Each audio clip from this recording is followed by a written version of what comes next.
Internet বেংকিঙৰ জৰিয়তে just আপুনি 2 মিনিটৰ ভিতৰত মোবাইল নাম্বাৰ চেঞ্জ কৰিব পাৰিব। যিসকলৰ ইণ্টাৰনেট বেংকিং নাই অলৰেডি ভিডিঅ' দিয়া আছে, আপোনালোকে এইবিলাক ভিডিঅ' চাইছে ইণ্টাৰনেট বেংকিং বনাই ল'ব পাৰিব।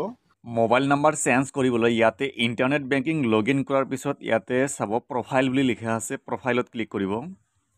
তাৰপিছত ইয়াতে পাৰ্চনেল ডিটেইলছ / মোবাইল বুলি লিখা আছে, ইয়াতে ক্লিক কৰিব। তাৰপিছত ইয়াতে নেট বেংকিঙৰ যিটো প্ৰফাইল পাছৱৰ্ড আছিল প্ৰফাইল পাছৱৰ্ড ফিল আপ কৰি ছাবমিটত ক্লিক কৰিব। ক্লিক কৰি দিয়াৰ পিছত আপোনাৰ যিখিনি পাৰ্চনেল ডাটা আছে, নেম, তাৰপিছত আপোনাৰ কোনটো ইমেইল আইডি লিংক আছে আৰু কোনটো মোবাইল নাম্বাৰ লিংক আছে সেইটো দেখাব।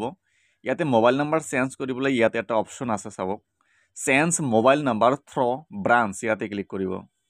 তাৰপিছত ইয়াতে চাব নিউ মোবাইল নাম্বাৰ টাইপ কৰাৰ অপশ্যন আহিব। আপুনি যিটো মোবাইল নাম্বাৰ লিংক কৰিব বিচাৰিছে ইয়াতে মোবাইল নাম্বাৰটো দুবাৰ টাইপ কৰিব।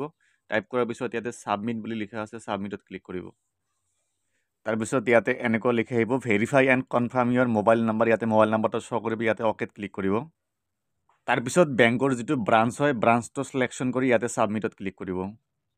ছাবমিটত ক্লিক কৰি দিয়াৰ লগে লগে ইয়াতে লগে লগে এটা ৰেফাৰেঞ্চ নাম্বাৰ জেনেৰেট হ'ব আৰু আপোনাৰ মেছেজতো এই ৰেফাৰেঞ্চ নাম্বাৰটো যাব।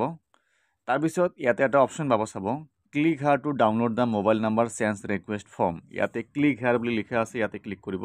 বিচাৰিলে আপুনি যিটো ৰেফাৰেঞ্চ নাম্বাৰ আছে ৰেফাৰেঞ্চ নাম্বাৰটো আপুনি স্ক্ৰীনশ্বট ৰাখিব পাৰে ফিউচাৰৰ কাৰণে। তাৰপিছত ক্লিক হেয়াৰ বুলি লিখা আছে, ইয়াতে ক্লিক কৰিব।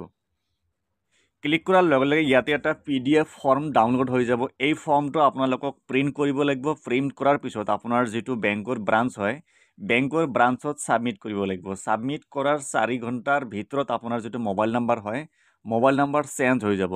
ইয়াৰ আগতে মোবাইল নাম্বাৰ চেঞ্জ কৰা ইণ্টাৰনেট বেংকিঙৰ থ্ৰুদি আপুনি কমপ্লিট কৰিব পাৰিছিল, কিন্তু বৰ্তমান বন্ধ আছে।